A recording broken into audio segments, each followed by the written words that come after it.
I hope you guys are doing well. So today we will be looking at the edge split modifier.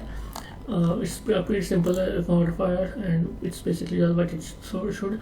So I'll just click add to modifier, and then If you found this video helpful, please leave a like, comment and subscribe to my channel and watch another one of my videos, as that's how the YouTube algorithm works. It's a small channel and it won't cost you anything. Thanks, and I'll see you in the next video.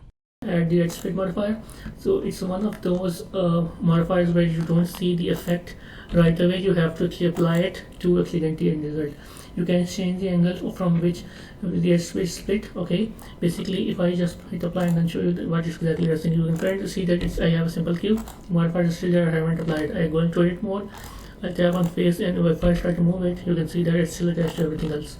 But now when I hit apply, all the edges and faces are now split. So now this is a separate face, this is a separate face, this is a separate face, this, all of these are basically separate faces.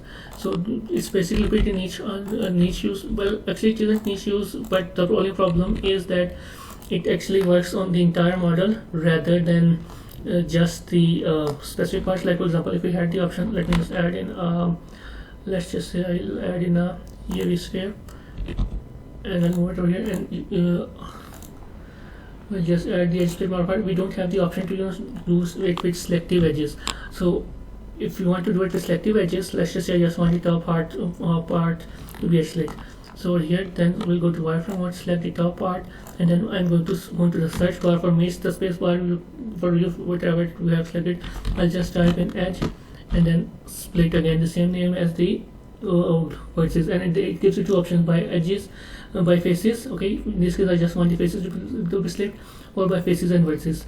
So I'll just go with the faces one, and right now when I start moving it, you can see that this face is separated, but the bottom part which I had not selected is still attached to it. So I think the search option is actually better because it gives you a little bit more of an option rather than the modifier. But obviously the modifier is better if you actually want the whole model to be effective with it.